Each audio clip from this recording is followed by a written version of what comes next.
Bullies mocked the differently abled bride in a wheelchair. Unaware the silent cowboy was behind them. Bilkuo Urziada curiosity, zero repetition. Exactly 300 words. Yellowstone-era hook. The church at Red Willow creaked like a ship in hard seas. Wind threading the seams until candles shivered and shadows rode the walls. Pine and lavender stitched the cold air. Eliza Thorne rolled alone up the warped aisle. Dress winter white yet dulled.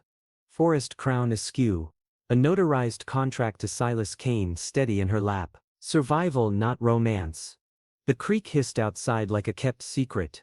She reached the altar and did not bow. She looked past the cross toward the doors, as if expecting trouble to answer its own summons. It did. The doors boomed. Vance Harlan swaggered in with two broad men, power bright on his face. A pity pageant, one murmured. Boots bracketed her chair. Eliza gripped the rims.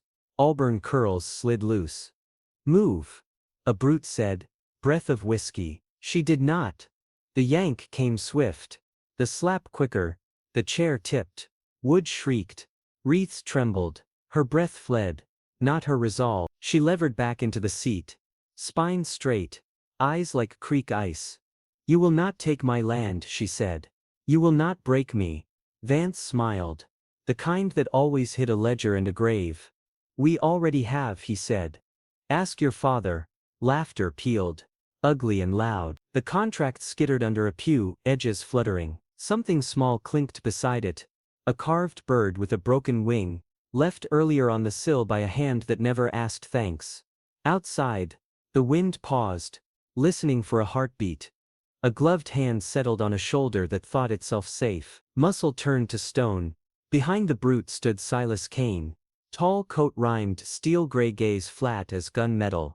A pale scar across his throat. He did not speak. He looked at Vance, then the bird, then Eliza. The room forgot how to breathe. 3 things would decide this hour: a lie in a bottle, a town's borrowed courage, and a silence that breaks men.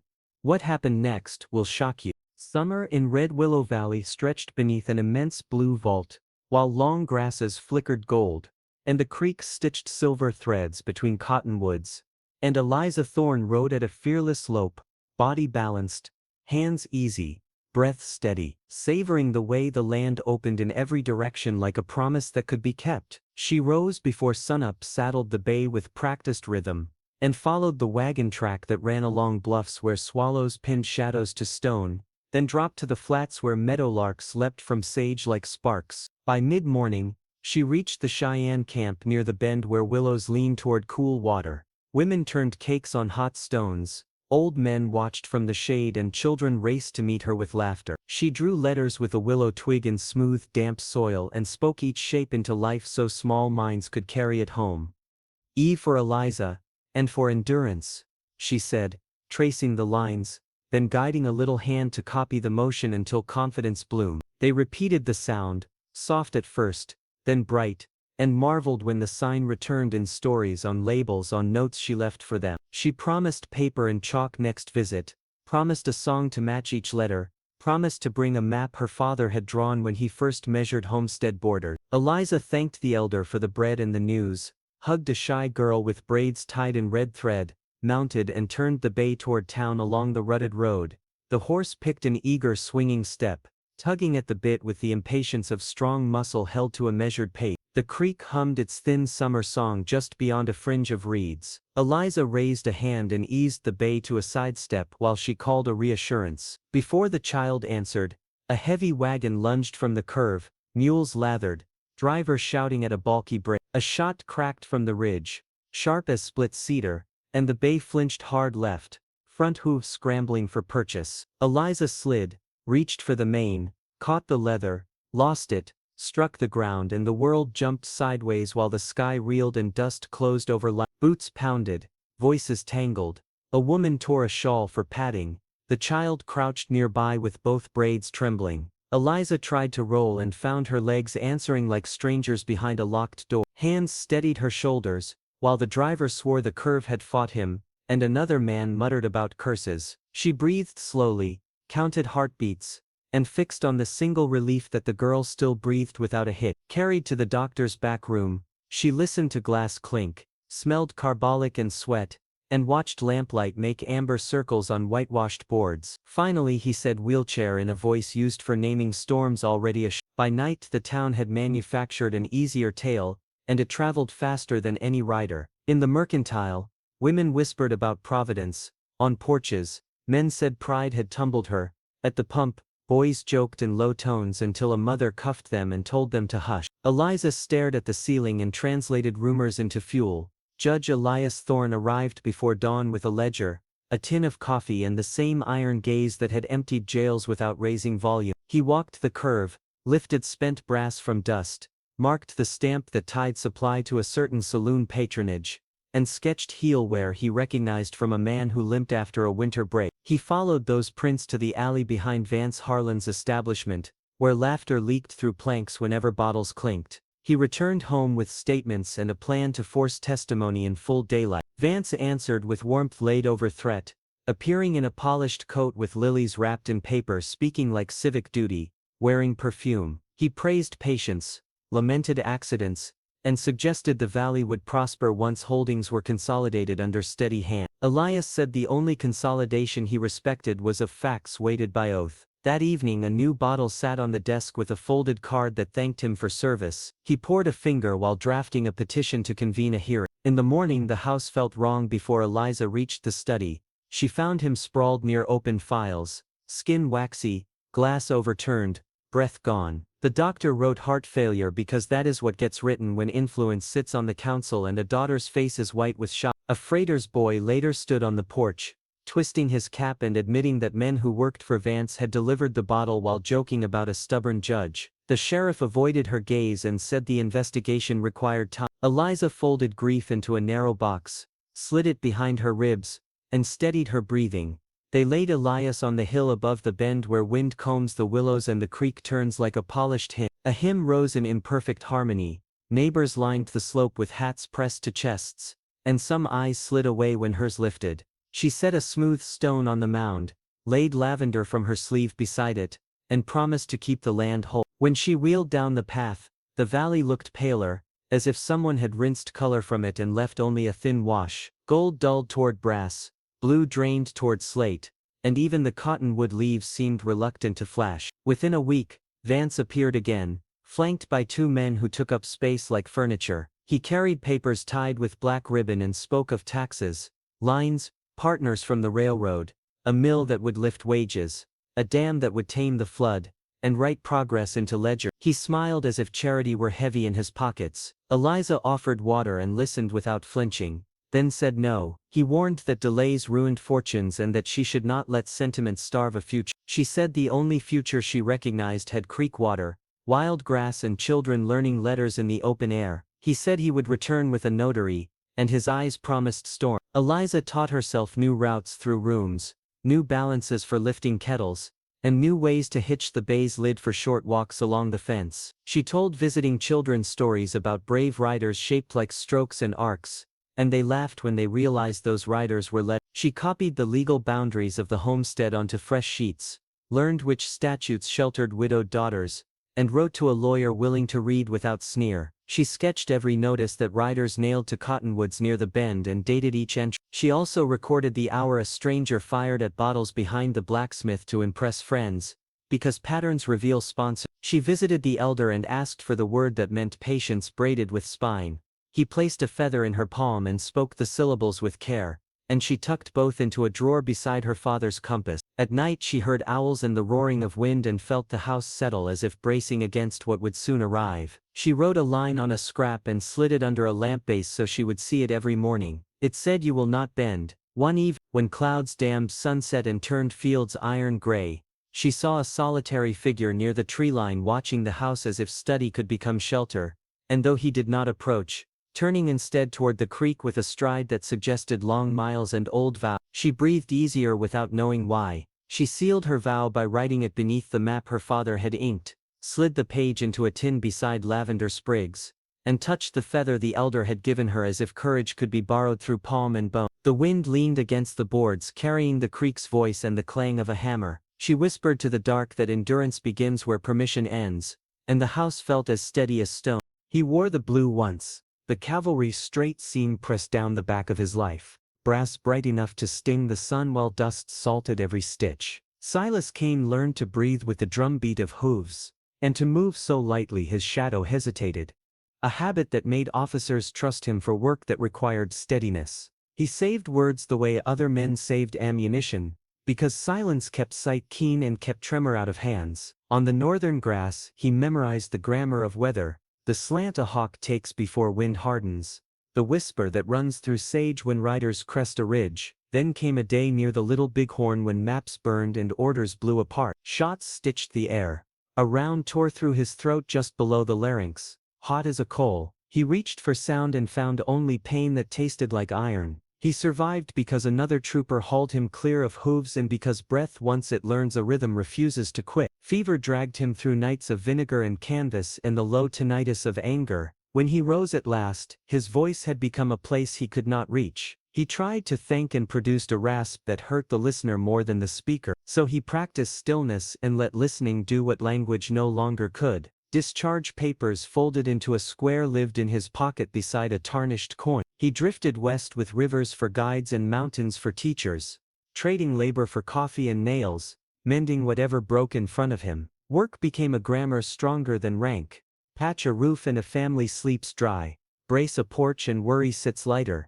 Fix a latch and a tired hand rests. He learned the exact angle for a ladder that forgives mistakes, and the way a kettle sounds just before boiling. He learned to read a stranger by how he unties a horse. When loneliness grew tall, he cut it down by splitting kindling and stacking it straight. A shack rose near Red Willow Creek, where the water turned with a silver elbow under cottonwoods. He squared the door to the mountains so storms would announce themselves and set a shelf for the objects that measured him.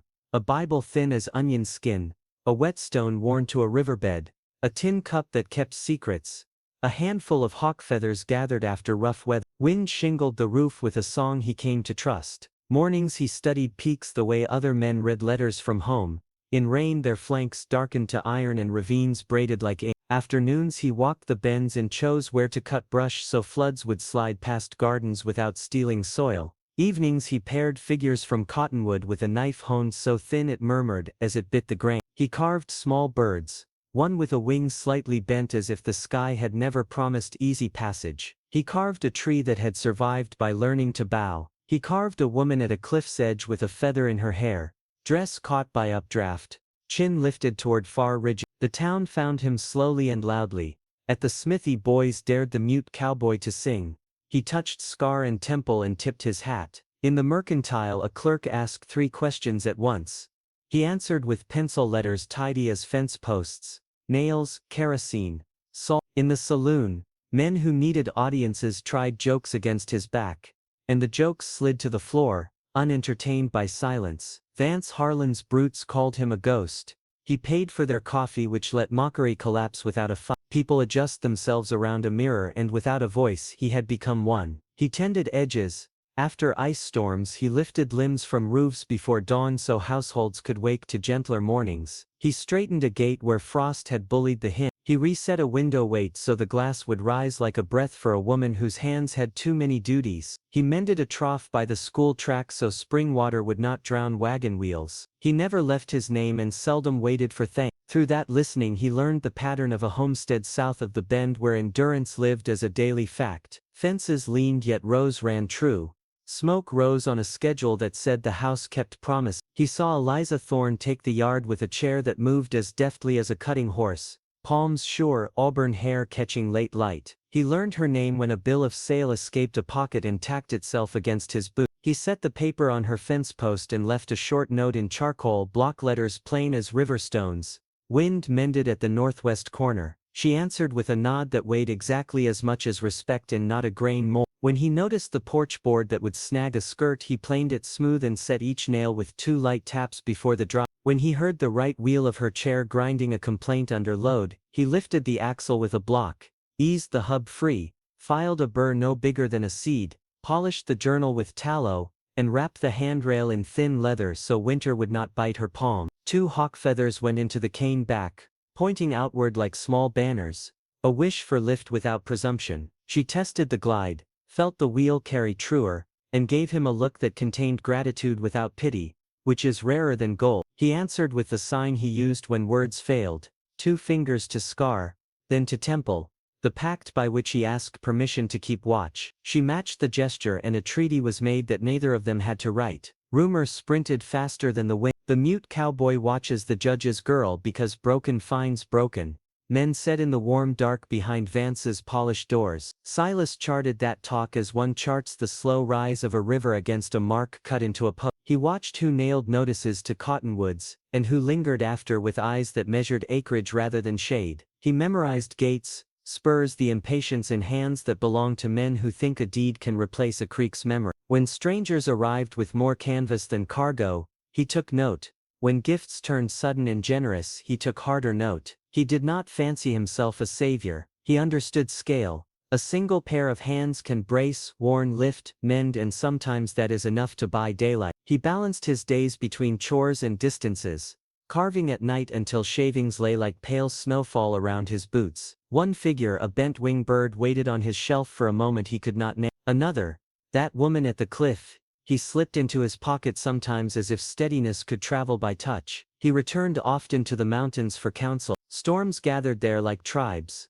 When rain shouldered in, the slopes darkened to iron and then softened to velvet, and he felt the ache where voice had once lived ease just a little. He learned which ridge kept lightning longest and which gully held the first snow. He watched dawn lean a blade of light across red willow and felt his resolve answer. Encourage 26. Pause for a heartbeat and think of the person in your own life who listens without taking center stage, whose quiet steadies a room. Hold their name in your mind. Then walk back with us into this valley a little warmer for the remember. As autumn leaned harder, he tuned thresholds for weather. He shaved a whisper from a swollen door so the latch would catch without force. He set a mirror to pour winter light deeper into a room that would soon hold weariness. He stacked wood with spaces that let fire breathe. He checked the garden fence again, then walked the ditch farther upstream and cut a small relief so the next rain would turn rather than climb. Passing her window, he saw papers gathered, maps marked, letters addressed in a hand that had become steadier since grief. He left wedges split to the perfect taper on the stoop and did not knock. He carried his silence like a tool,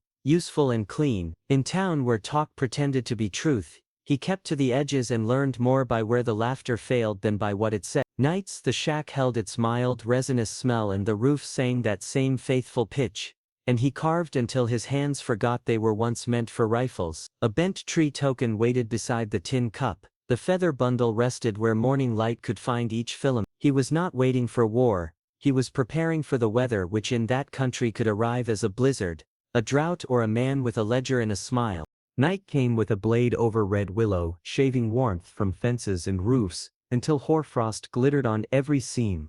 Wind dragged snow in hard ropes across the flats, then slammed those ropes into drifts that swallowed ruts and erased the lane's memory. Eliza drew her shawl tight, set her jaw, and rolled from the porch with a canvas satchel strapped across her lap. It held notices to post, a petition for the clerk, and 3 copies of a survey sketch. She needed the postmark, the stamp, and the comfort of knowing the papers had begun walking without her. Wheels bit, squealed, then bit again. Powder hissed along the handrails, gathered in spokes, and pricked her cheeks like dust ground from ice. The track bent past a cottonwood that whistled whenever wind shouldered through, then crossed a ford where paneled ice cracked under weight and healed behind it. Her breath made quick ghosts that hurried ahead as if scouting. She counted yards between the porch light and the dark to measure courage against the cold. By the time the house vanished behind a veil of flung powder, night had grown teeth. A drift crouched where the lane turned. She tested the edge, rode the crest, and slid, laughing once at a small triumph, before a broadside gust slewed the chair toward the ditch. Boards under snow groaned like a throat warning a shout. She heeled the rims and tried to climb. The drift gave way. The chair tilted, tipped, and rolled down the hidden bank. Brush raked her sleeves, the satchel slapped her ribs, and snow flooded her collar. The bottom pressed like stone soaked in winter. Cold braided itself around spine, ribs and jaw, tugging each breath shorter than the last. The ditch laid a white lid across its mouth, and told the road to forget. Eliza pulled at her knees, found nothing that would answer, and pushed at the chair instead. Wheels spun and flung powder that fell back exactly where it had been. Wind sifted through her hair as if searching for loose hope. She levered and gained one hand's width. The gain slid away. She spoke aloud to keep panic from inventing faster storms, then pictured the lamp above the clerk's desk, the slow stamp, the ink drying, while midnight watch. She pictured her father's compass and the feather the elder had given, resting in a drawer left ajar so returning spirits would not find the house locked. Wind changed character. The roar slipped to a steady moan, as if a taller shape had shouldered into the gale and blocked the word. A shadow knelt at the rim, then slid down with easy certainty, taking the bank the way a river takes a corner. It has learned by repetition. Gloved fingers tested her shoulder, the armrest, the axle, then whisked snow from the hubs with a motion practiced until it resembled thought. He made no sound beyond breath. He set the chair upright and lifted. Muscle moved without theater. Snow grunted, metal complained. The chair rose, paused, rose again, and steadied at the lip. Eliza reached for the rim. A hand slid under her forearms, and gave enough lift to transfer without jarring scars. A coat hem collapsed the side drifts like a small avalanche. He gathered the satchel, checked the straps, and tilted the chair toward a line of clearer track. Silas Kane did not need an introduction. His presence carried the plain authority of a fire iron by a hearth. She whispered thanks, and heard how the word warmed itself simply by leaving her mouth. He touched the scar, then the temple, the vow he used in place of speech. With his back to the wind, the snow veered and became a curtain instead of a hammer. They moved. At the ford, ice squealed and held. By the cottonwood the whistle died because their joined shape changed the tune. She would have pushed for the clerk had a deeper shove not arrived to show how pride can masquerade as prudence. Silas turned toward the cabin beneath a stand of pines. The door accepted his shoulder with the loyalty of seasoned wood that had learned one not. Warmth reached from the hearth across the room like a living thing. Glad for company, he rolled her near the fire and set the satchel on the table. Steam fled her hair, heat found fingers first, then wrists, then the stubborn ache between the shoulder blades. He set a kettle on, fed flames, and hung her shawl on a peg where sparks could not reach it. He checked the pad on the right wheel, found it soaked, and swapped it for a dry strip of leather. He placed a tin cup near the grate, and tipped a little coffee into it, so the scent would convince shock to loosen its grip. She listened to snow shouldering itself against the walls, and felt the siege recede into ritual. Her eyes rose to the shell. Along it stood carvings, a bent tree, a woman at a cliff, several birds mid-flight, one with a kink that made the pose look braver. A bundle of feathers lay beside a thin Bible. On the far end sat a compass rubbed smooth by years of thumb. He noticed her notice and nodded once, acknowledging a language built from kept objects. The kettle rattled. He poured, handed her the cup, and watched until color returned. Sweetness and heat, untied knots no doctor could reach. Words came easier. She said the clerk would still be there at dawn, that time steals claims from those who nap, that paper would never outrun her again. He listened as if listening were a craft that demanded full attention and lifelong practice. Silence did not feel like absence, it felt like presence trimmed to essentials. He found a wool blanket and draped it over her knees with a motion that left dignity intact. She set the cup down, gathered breath, and dared a confession. Your listening keeps this house from tilting. She whispered. He bowed, acceptance without ceremony, then touched scar and temple again, renewing the pledge. The fire talked in sap pops and soft roars while pine-pitched resin flowed toward the rafters. Outside, gusts scraped their anger thin and left steady flakes falling with a scribe's concentration. She leaned back and found that the chair held not only her body but a portion of fear that had tried to live in her shoulders for months. Silas wiped the melt from the floor, wrung the rag at the threshold, and sat on a low stool where heat rode a blush across his cheekbone. Minutes carried themselves without announcement. Her gaze returned to the carving of the woman on the cliff. She noticed a feather tucked behind the figure's ear, and a line etched into the grain that suggested horizon. Hope moved, shy and skeptical, then sat nearer to the fire as if introduced to a friend. Take a breath now and remember one unshowy kindness that bent your path toward steadier ground. A lifted box, a door held on a hard day, a ride given without commentary.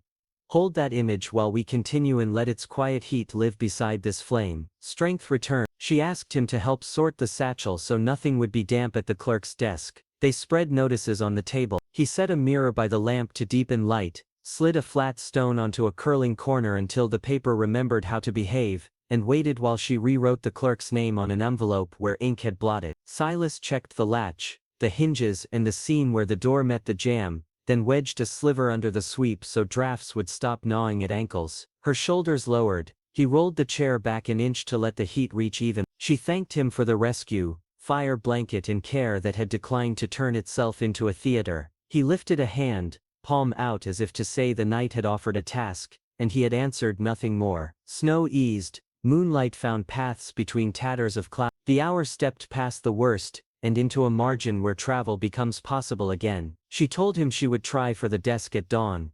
He opened the door, assessed drifts, and nodded. He set her shawl within reach. At the threshold he paused. She said your listening saved me twice, once from the ditch and once from the idea that every burden must be carried alone. He glanced toward the shelf, the door then her, and dipped his chin. He stepped into the pail and vanished, into a hush he wore like a well-cut coat. The latch clicked. Eliza watched flames rearrange into a map that led to morning. Warmth lingered. Behind lids, she saw a chair lifting through snow, a scar catching firelight, a hand steadying a cup, a silence that never asked to be the hero. Hope stayed. At first light she would be on the road again, papers dry, letters squared, and a new, unspoken treaty warming her from sternum to fingertips. Outside, the valley exhaled. The creek remembered its tune. A hawk shook snow from its feathers and measured the air. Inside, a woman rested. A cabin kept watch and the quiet between two people learned the shape of a bridge strong enough to carry whatever weather tried next. Heat reached her even. Dawn found Silas on the ridge above Red Willow, where frost lacquered every blade and the creek's voice braided under brittle ice. And two men in canvas coats strode across Eliza's lower pasture with tripods, chains and a folded staff, their boots stamping crisp signatures on soil that did not belong to them.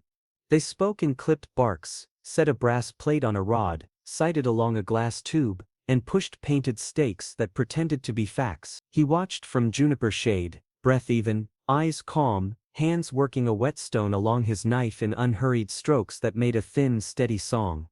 One man marked a ledger with a flourish. The other glanced at the house as if a door might open and grant consent. Nothing moved at the porch except a length of ribbon nailed there months ago, lifting and falling with the wind like a small stubborn heartbeat. Silas took the ridgeline and ghosted the fence, reading prints and measuring angles, careful not to leave a trail that could be turned into a complaint at council. At the south fence, he found the first stake, red-topped and new, jammed into the ground that held Eliza's wheel tracks like memory. He built a cairn of creek stones beside it, a quiet rebuke saying the earth already knew its name. When the men returned later, they frowned at the little monument and pretended they had not. He followed them to the north meadow where rye stubble showed through crusted snow and where at noon, the house's narrow shadow reached like a sundial finger toward the west. As the surveyors argued about bearings, a darker line crossed the pale, Eliza's outline on the curtain, her hand pausing over paper before the lamp moved. A small silhouette working without panic. Silas kept to rabbit brush at the bend, sharpening by feel and watching that steadfast shadow, the outline of resolve that outlasts winter.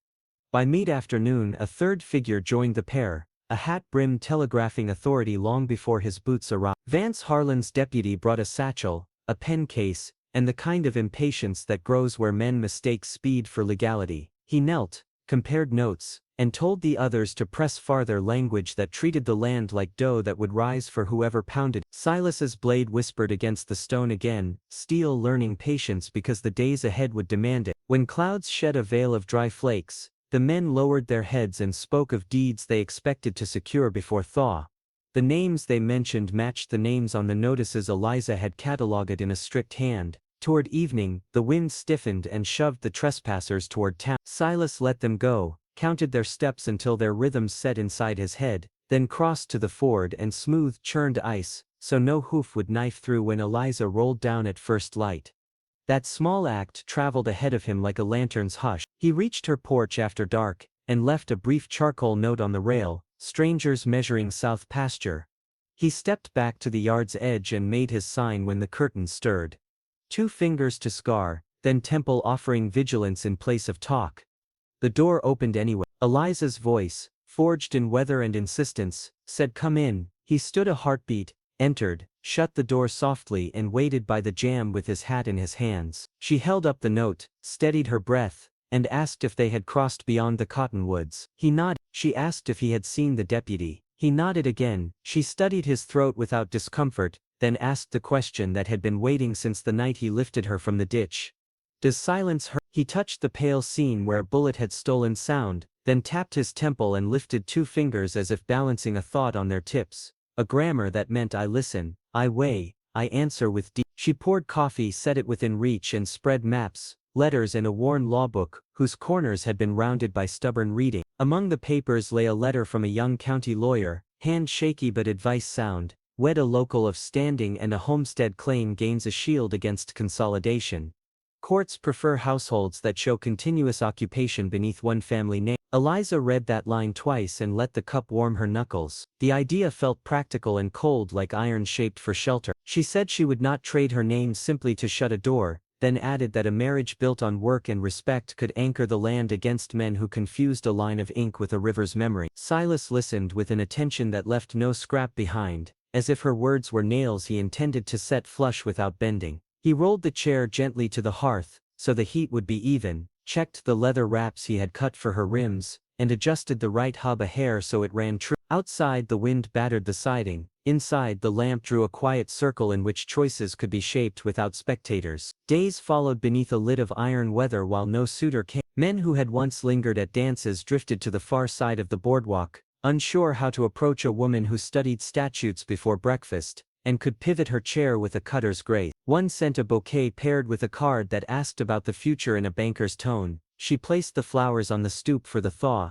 and returned to her note. Another delivered a bottle that suggested compromise. She handed it to the sheriff with a list of trespass dates, and the names of riders who had posted notices in the dark. Rumor, greedy for spectacle, tried to stitch a romance where there was instead a patient cooperation that had begun at a ditch and continued at a table. Silas saw the surveyors again 2 mornings later, near the cottonwood. One kicked over a cairn and laughed. The laugh died when his boots sank into seep he had not read. Silas, choosing a lesson that would not arm Vance with grievances, built a taller cairn at the line the men had guessed and planted a splinter from an old gate within it, a modest relic saying households outlast hastily drawn plans. He wrote a single charcoal word on the back steps again and left a feather wrapped in twine beside the note, the kind a hawk sheds after a storm. That evening he carved by lamplight while the roof muttered. The cottonwood scrap in his hands held a fault running from breast to wing, a tight curl like healed sinew. He worked the knife around it until a small bird emerged, one wing true, the other kinked yet strong at the base. He sanded until the grain felt like muscle, cut a slot for a feather and oiled the wood until it drank light. When the shape matched the feeling that had guided his hands, he wrapped it in clean cloth and walked through dry starlight to Eliza's door. She opened before he could knock. He set the bundle in her palm and stepped back as if to leave the moment untrapped.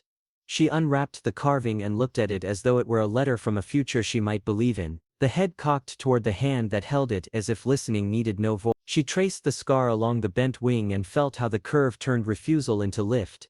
He pointed to the injured arc, then to her chair, then made his small motion scar, temple, 2 fingers offering not pity only presence. She placed the bird on the shelf beside the feather the elder had given and felt the room settle, being meeting post at last.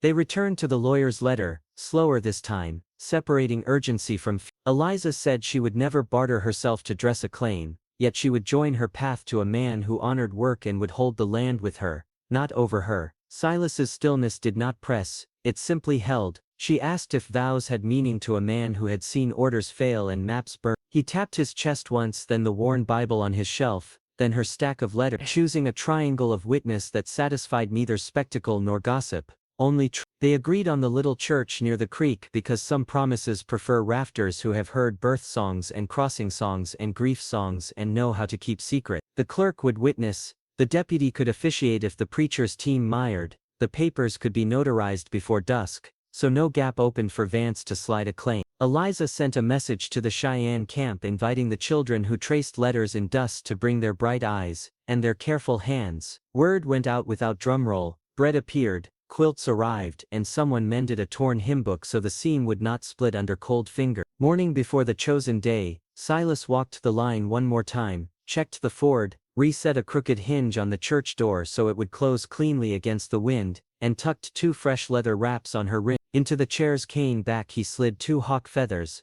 angled outward like modest banners, not conquest, only lift. Before he stepped away she asked again about silence, not to pry but to learn the grammar of a life she would share. He touched the scar lightly, then his temple, then the rib above his heart, then raised 2 fingers as if balancing a coin. She spoke the translation so no misunderstanding could roost between them. You keep watch, you weigh, you answer with deed. He nodded. Invite yourself now to consider one small gesture, not a speech, not a spectacle, that once told you more than a paragraph of promises could, a hand smoothing a rough edge, a token carved in a hard season, a door held on a day you could not carry. One more thing, keep that ember near as we step toward a wedding shaped by care, rather than noise, because such quiet offerings often build the strongest bridges. The church by Red Willow breathed pine and lavender, while candles shivered in the seams, and Eliza Thorne rolled from the doorway with her forest crown steadied and her winter dress plain as truth, 2 hawk feathers lifting behind her chair like modest banners. The deputy waited at the rail with a ledger, the county stamp and the sober air of a man who knows storms but keeps ceremony steady. Neighbors in wool and weathered coats folded hands. Cheyenne children held small packets of wild flowers and watched with bright, careful eyes. Silas Kane stood at the front in a dark coat, sugar-dusted by the walk, steel-gray gaze level, jaw quiet, the pale seam at his throat catching a stray gleam. He did not move until she moved. Eliza set her palms and let the leather answer. The wheels hummed in small well-kept circles. The aisle welcomed without fuss. Pine and lavender folded into lamp smoke and turned the air gentle. She passed the children, who hid smiles and a thin feather for luck, then came to the rail and lifted her chin like a rider meeting a hill. The deputy opened his book. We will begin. He asked the formal questions because the county required its marks. Eliza answered yes with iron in the syllable. Silas touched scar, temple, heart, a gesture that made assent complete. A warm murmur traveled through the pews. The deputy lifted the stamp a finger's breadth to show he would seal the record when the word stood. The door boomed. Snow gusted around 3 men who believed a town belonged to those who entered last. Vance Harlan came in first, polished and smiling, winter bright along his lapels, with 2 brutes at his back whose boots announced contempt. He kept his hat on. He let his gaze slide across faces as if counting assets, then paused at the chair by the rail. Carry on, he said. I admire theater. 1 brute chuckled. The other smirked at the feathers as if triumph could begin with mockery. You are interrupting lawful vows, the deputy said. Vance drew a rolled document from his coat and held it just out of reach. Lawful is a flexible parish, he replied. This deed says the valley would rather dance with me. He did not offer it. Eliza steadied her breath and felt the chair's balance answer like a horse that trusts the rein. Silas set 1 boot in line with the aisle, neither threat nor retreat, a quiet correction to the geometry. The nearer brute drifted closer, testing boundaries as if they were rumors. A pity wedding, he said, leaning until whiskey salted the air. He pinched a feather tip. Do these make you fly, girl? Eliza kept her eyes on the deputy's hand above the stamp. Do not touch me, she said. The man slapped her, quick and sharp, and the crown rattled before settling. Gasps cut through the church. The chair slid an inch. Her hands bit leather and held. Silas moved before the echo finished crossing the beams. His right hand drew a clean arc, and the gloved knuckles met the hinge where bravado turns to collapse. The brute folded to the planks, hat spinning once like a spooked bird. The second brute lunged for the chair. Silas's left hand found the armrest first, gentle as claim, firm as boundary. The deputy stepped forward with a palm raised toward Vance. Enough. Vance's smile held, but his eyes thinned, the way a creek darkens under wind. So dramatic, he said. Though he did not advance, the fallen man spat and tried to rise. His legs argued and lost. Silence altered its weight inside the church, not fear but alignment, as if rafters, pews and breath all agreed on frame. Eliza inhaled, exhaled, and felt steadiness return like circulation. She turned her face a fraction. Thank you, she whispered. Made for one listener. Silas answered by glancing at the small wrapped carving on the sill, then at the feathers, then at her, a chain of meaning that formed its own sentence. Not only the boundary, not only the creek. Warmth settled under her rib. The deputy lowered the stamp only long enough to say, Interfere again and I will remove you. Vance tapped the deed against his glove as if keeping time with a private tune. Proceed, he said. Ink is brave until the weather. He backed 2 steps and let his men lean on the door, smirks subsiding into watchfulness. The deputy returned to vows and spoke them like rafters seated true. Eliza answered with a yes that carried whole seasons. Silas pressed his palm to his chest and held her gaze. The stamp came down on paper with a measured thunk that traveled the spine of the room. A small cheer flickered, caught at the children and climbed, bright with relief instead of spectacle. The midwife straightened Eliza's shawl.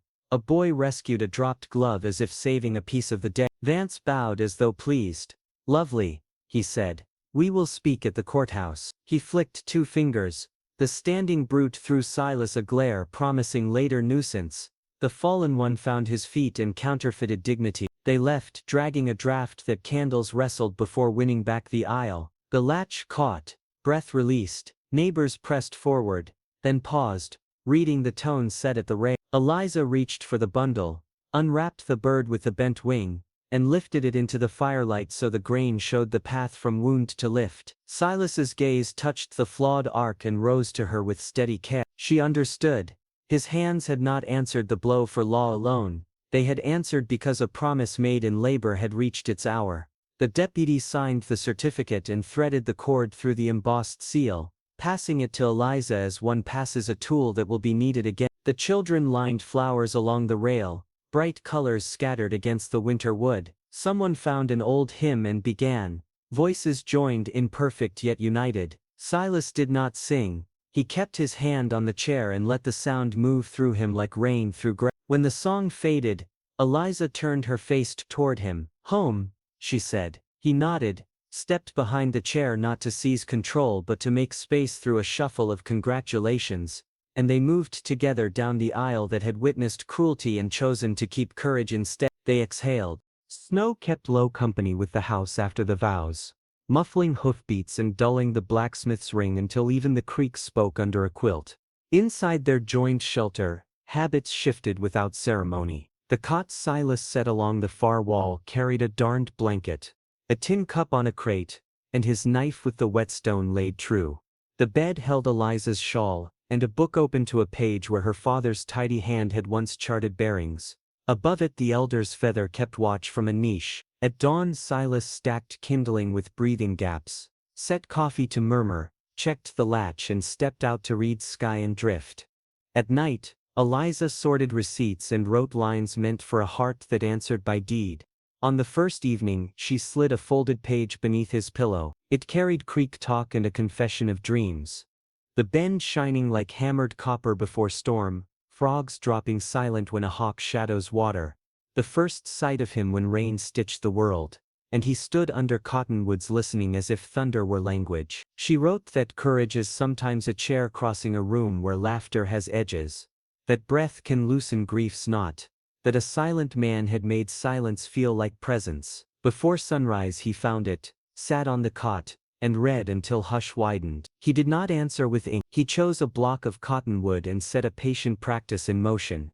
By noon a small tree rose from shavings, trunk modest and bowed, rings tight where weather had leaned hard, one limb bent like an arm teaching another where to place weight. He oiled the grain until it showed a river's memory, set the carving on the crate, and returned to chores with the steadiness of a man who trusts work to carry meaning. She tucked another letter under his pillow that night, writing of the valley in summer and legs that remembered running, though movement already lived in her hands, of children tracing letters in dust and learning that endurance has many shapes, of recognizing him in the rain rather than meeting him. Silas hollowed a shallow cup in the crook of a branch, braided twigs into a rim, and left a notch where wind might travel without toppling hope. A nest took form, not fragile, simply honest about what the weather does. He placed it on the sill near the feather so morning light would seed it well. He read each page like a map, then carved replies that fit the palm. While sleet worried the eaves, he set a third figure where fire could throw clarity across plains. A woman at a cliff, chin lifted, hair caught by an updraft, a feather at the temple. Her stance was not triumphant, it was a tension. A narrow line at the base suggested a horizon cut by a river, and the dress held motion without promising flight.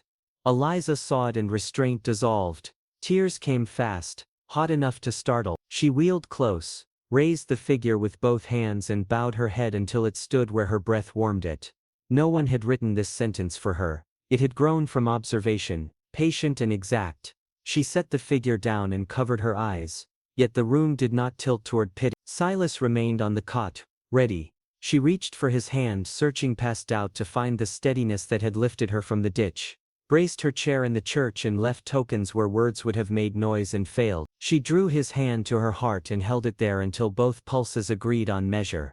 Her tears did not weaken the air, they clarified it. She whispered that she could still love, that nothing broken in her body had broken that power, that if he wished to build a life that spoke quietly and stood long, she would meet him at every beam and hinge. He bowed, the movement small and definite, then turned his palm and let his fingers close around hers with care that respected strength. Flame clicked in the stove. The kettle sighed. Outside, the creek shifted its winter song toward a brighter key. They sat like that while night finished its work. In that held silence, trust gathered like embers, patient, promising heat when weather tested walls. They did not rush what had begun. They breathed and let steadiness anchor feeling to ordinary tasks together. In the days that followed, their speaking hardly changed, and yet everything inside it did. Silas checked fences along the south meadow, recut a notch in the trough so thaw would spare roots, and returned with frost bright on his coat. Eliza composed petitions in a firm hand and left fresh pages where his pillow would find them. He answered with new work, a brace added to the shed, a threshold shaved to spare her knuckles, a plank set across the stoop to ease the chair when the yard turned to clay. She found his carvings moved sometimes, as if he tested meanings by placing them in new light. She moved her pages too, pinning one above the table where the sun would warm words about the day she first felt safe with him. On the seventh night she woke from a stormy dream and reached for his hand before memory sorted itself. He was already sitting up, awake the way men are who learn to listen for danger without panic. She did not apologize. She let her fingers find his and he eased his palm open to receive. The gesture, plain as seed, undid a knot hidden under bravery. She wept again, not from fear but from relief at not carrying everything alone. He stayed, hand steady, breath matte. When her breath evened, she whispered that she had seen them at the cliff, not on the edge of falling but on the lip of beginning, the feather bright, the valley whole. Silas touched scar, temple, heart. I heard. I weighed, I keep. The stove ticked as metal settled. The house answered with a small creak that sounded like a scent. By morning the snow had softened. He left early to gather willow switches for a short fence she had sketched. Together they placed stakes and twine, his hands guiding, hers directing, the work a conversation of competence. That afternoon she slid a page under his pillow, brief and fearless. Stay. At dusk, he set no carving down. Instead he drew her fingers to the shelf and rested them on the bent tree, then the nest, then the woman at the cliff, making a circle of meaning before walking his hand back to her. They stood like that, eyes level, until the space between words felt full. Her palm returned to his chest, over the quiet engine that had carried him across bad ground, and his fingers curled in answer, not as capture but recognition. The roof held, the seams held, the vows held, and the future bent close like a hawk considering lift. Dawn thinned over Red Willow while frost silvered rails, and the creek whispered under ice. Eliza tightened her shawl, stacked stamped envelopes beside the compass, and rolled to the window. Hooves clattered. Laughter followed. Vance Harlan came with 2 riders and a clerk gripping a folio. He raised a deed like a flag.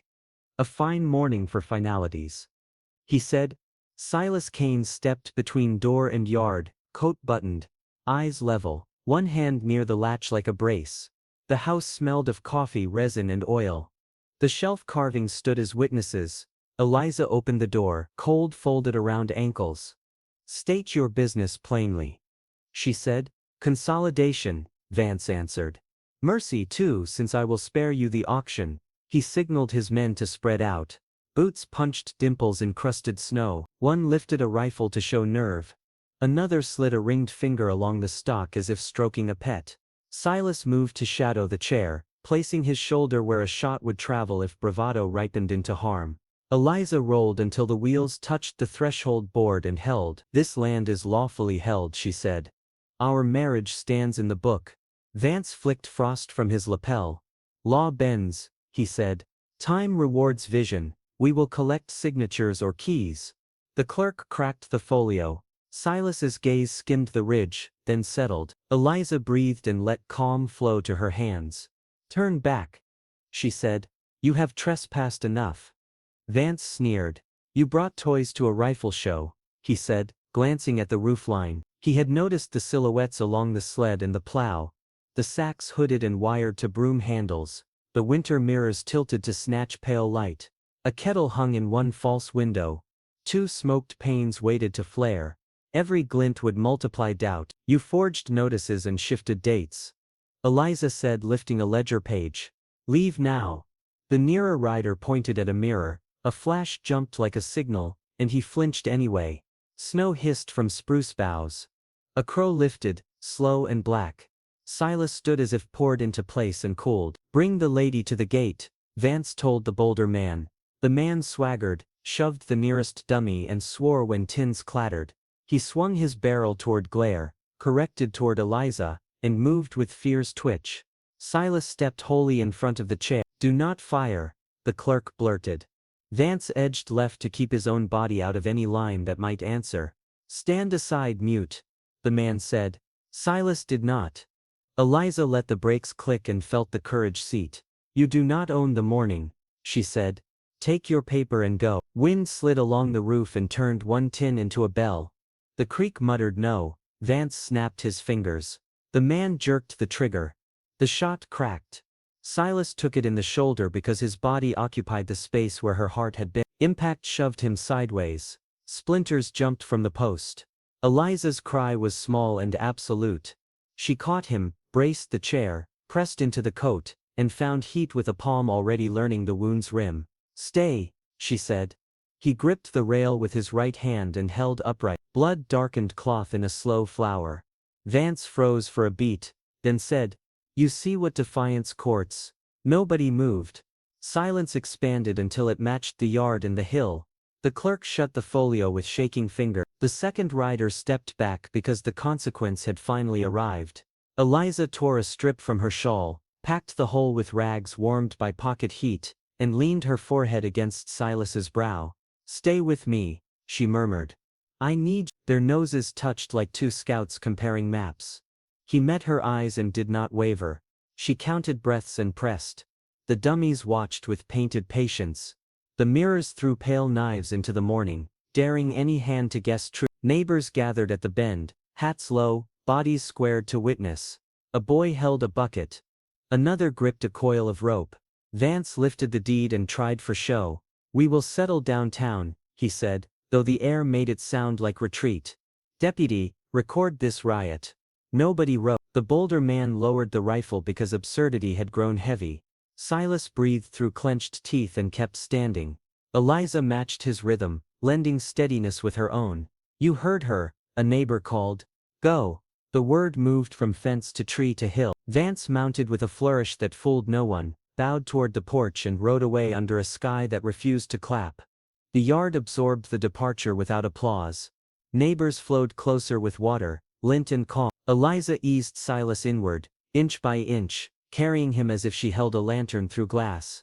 They reached the bed. She bound the shoulder, tucked the cloth where it would hold without biting, and watched color return to his mouth and lip. He closed his eyes for a blink, opened them, and gave a nod that meant here. Tremor left her spine. Her mouth brushed his temple. Do not leave, she whispered. Not now. Outside, mirrors rested. Pots stopped pretending to be men. The creek kept saying its single honest word. Invite your own memory to recall a moment when love outweighed fear, when a hand on your sleeve steadied a shaken hour. Hold that ember while we go on, because the same heat fills this room now. The deputy arrived late, breath smoking, and took in the mirrors, the tins, the blood, and the quiet fortress made of care. Eliza, without lifting her head, said, File what is true. He nodded and walked the yard, marking stakes for evidence instead of conquest. Wind threaded the eaves with a gentler tune. Inside, Silas's hand found hers and stayed. The carvings caught firelight, the bent tree, remembering storms, the nest promising return, the woman at the cliff measuring distance without fear. Eliza breathed with him until the ache eased from his jaw. She cleaned the seam again, reset the wrap, and spoke about spring shoots, the creek in thaw, and children coming with chalk to write E for endurance across smooth boards. His eyes softened. Outside, neighbors stacked wood, mended a hinge, and cleared the lane so no wagon would jar the door. Someone left a sprig of lavender on the rail. Another set a feather by the latch. The valley exhaled, choosing to keep this pair the way it keeps stones that hold banks through flood. Silas's fingers curled around hers once more, deliberate and sure. Eliza kissed his knuckles and let relief come without apology. Light crept across the floor. Snow pressed its hush against the cabin and softened every seam until even the kettle's breath sounded like a lullaby. And Eliza sat beside the bed with a bowl of willow bark yarrow and lavender steeped to a bitter comfort, cooling the spoon against the rim before touching it to Silas's lips. Fever made his skin shine and drew rough light across his cheekbones, yet his gaze, when it opened, found her with steady recognition before floating again. She bathed his shoulder with careful strokes, changed the wrap, and laid a second folded cloth across his brow, then read aloud the letters she had written through winter.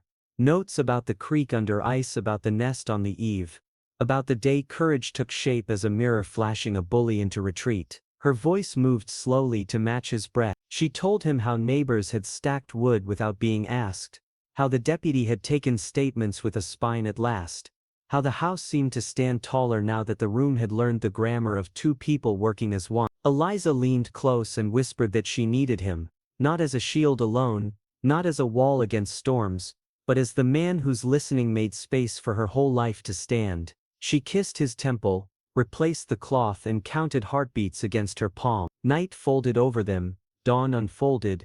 3 more nights and 2 pale mornings slid past like sled runners over crust. She brewed another pot, crushed a fresh pinch of bark and kept reading.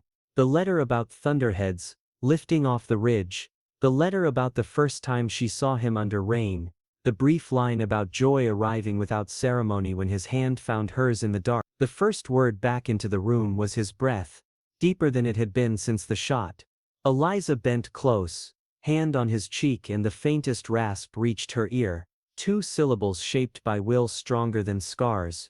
Eliza, you. The words were smoke thin and still they filled the cabin. Their mouths met, a quiet vow.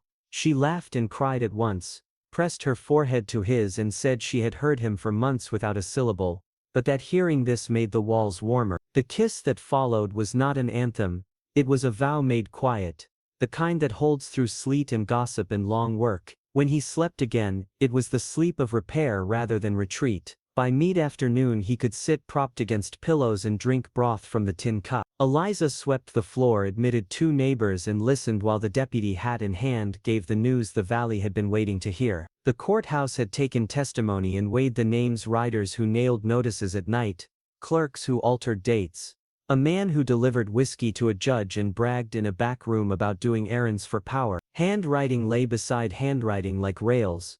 Stamps misaligned by a single notch betrayed haste. An affiant contradicted himself regarding the hour the river fog lifted.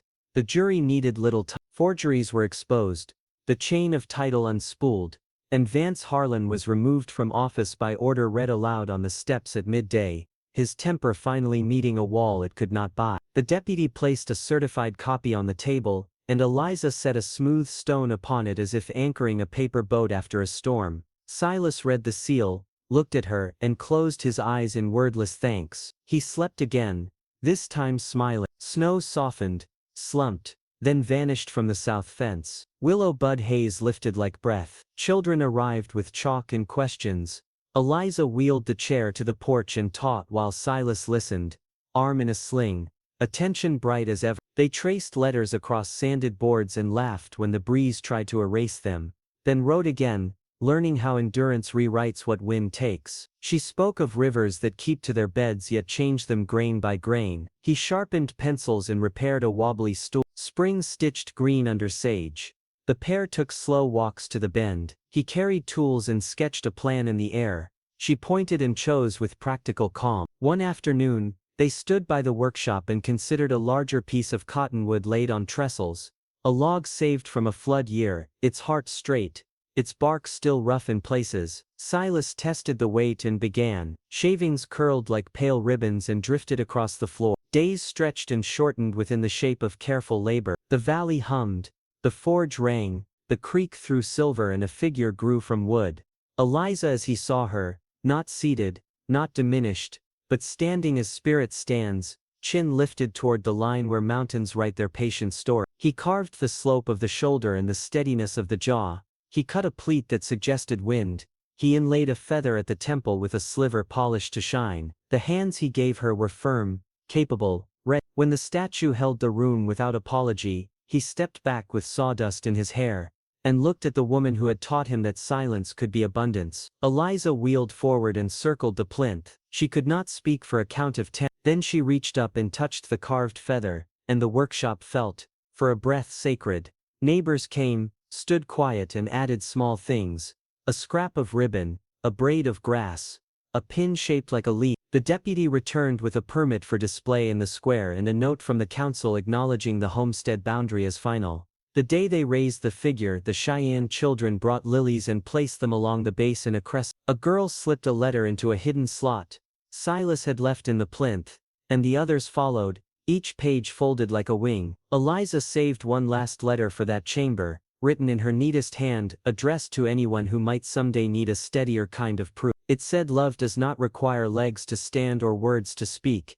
It requires constancy, labor and the courage to choose another person's good as your own. She slid the page home and closed the panel. The square held its breath, then exhaled into applause that felt less like noise and more like weather turning. Lessons resumed under an open sky. Eliza drew across a chalkboard while Hawks rode thermal. Silas sat on the bench with his sling, loosened and carved a small bird for the girl with brave braids. Wind combed new grass, and carried the smell of creek water warmed at last. Sometimes he wrote single words on a slate, here, whole, keep, each one a beam set into play. Sometimes she read from the letters that had nursed him through fever, and he listened with the full gravity that had once steadied horses under fire. They kept the carvings on the shelf and left one space empty for whatever tomorrow might require. Night widened, stars kindled, and peace took up residence without asking permission from fear. Thank you for journeying with us through this tale of love, silence and strength in the Wild West. If Eliza and Silas's story touched you,